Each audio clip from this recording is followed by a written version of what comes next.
So today is day 50. I have my very eager assistant here today, as you can see. So Maya is going to be leaving this afternoon, and I will not see her for a short bit. So I figured that we could do a progression of her hoop work. We've worked this a few more times because, of course, she's working on several different things right now. But we've worked this a few times since the last time that you guys saw her. And so what I have started doing is letting her sort out how to actually get it up and over her head. And I wanted to see what she did naturally. What she just did is how she naturally has decided to pick the hoop up and throw it over her head. So she's offering me a couple of behaviors. So I'm going to let her work through this and show you guys what she's doing.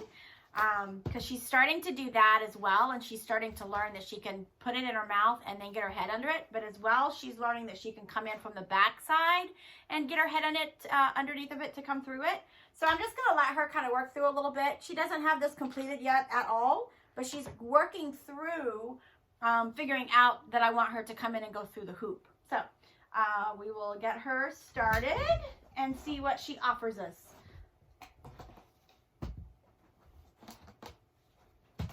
So she wants to pick it up and drop it, which I don't really want her to do because she doesn't really like to hold things, and we've been working on that. But you see how then she resorted to going around to the backside and nosing under it. So she's working on sorting it all out. And what she started doing when she picks it up with her teeth is picking it up with her teeth, but then nose bumping it. And so that's what I've been marking and rewarding as the next progression. So if she were to do that and then nose bump under it, or lift it with her feet and nose bump under it like she's doing, then I'd mark and reward it. But she's resorted to going to the backside like that, because the end game is that she throws the hoop over her head and goes through it. I don't really care how she does it. And so I'm letting her sort out what she makes sense of. Good girl, that was better hold. So I'll take the hold on that one, because if she can learn to hold it and then duck under it, that works as well. So she's kind of working on two different aspects here.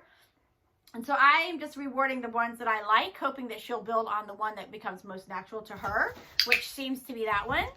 And then, of course, I just reward her as she runs through it. Good girl.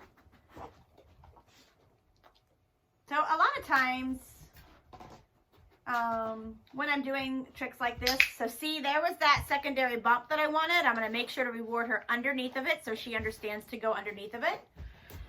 So a lot of times when I work with the dogs, any dogs, my dogs, other people's dogs, whatever the case may be, I do let them sometimes show me what they know and what they naturally want to do. Yes, good girl.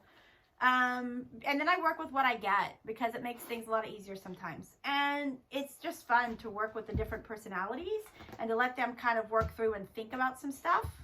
So see how she's wanting to nose under that? Good girl. So I'm going to toss a reset cookie for her to get her to go back out and just come back in. So you see how she's kind of working a couple different angles. So there's options. And again, I'm kind of letting her sort out what she wants to naturally do.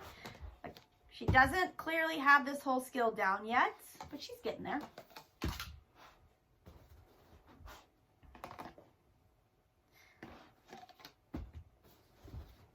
She's thinking about it. You're thinking about it, aren't you, Bobo? Can you beep, beep? Beep, beep. Thank you. Okay, get it. Do the thing. Now she noses it, I'm going to mark and reward that. But I need her to pair those two things together. And this is where she still needs a little bit of foot help, because she can't quite. All right, go get it. Let's try again. She can't quite get it up all the time by herself and get her nose under it, but sometimes she can. So sometimes she still needs a little bit of a block. I'm just going to help her. She lifted it. I'm going to hold it and see if she'll nose under it. Good girly. Good girl. Let's see what we get.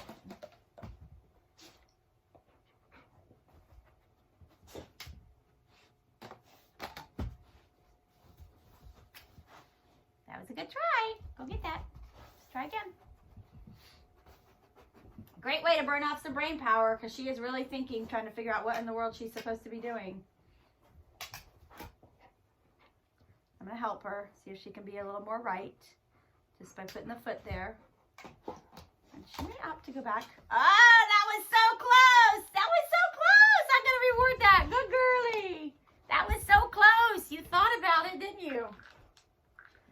Good girl. That was good, Mai. Good girl. That was good.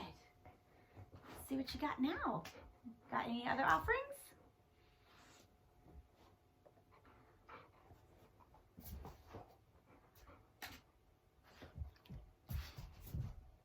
You can see her poor little brain is starting to fry out a little bit. So we're going to finish this here pretty quickly, but I'm going to see if she'll offer me something else. See if I can get her to end on something good. Hey, can you go do the thing? Go hoop it. That was a good hoopsies. Yes, good girl. Yay, good girly. So I helped her a little bit. Good girl. Good girl. All right, so there is a progression level for the hoop trick. You can see it will take several sessions to get through this. She's had maybe 2 since we did the last training. And it was really just her then starting to sort out how to pick it up, how to nudge it, how to move it, and be a little more solid and steady at that. So when I have her back, we will continue with this. And when she goes home, her mama will continue with this with her as well. And then we'll see where we end up with, and hopefully we can show you guys the final product. So hope that you guys have a great day, and we'll see you next time.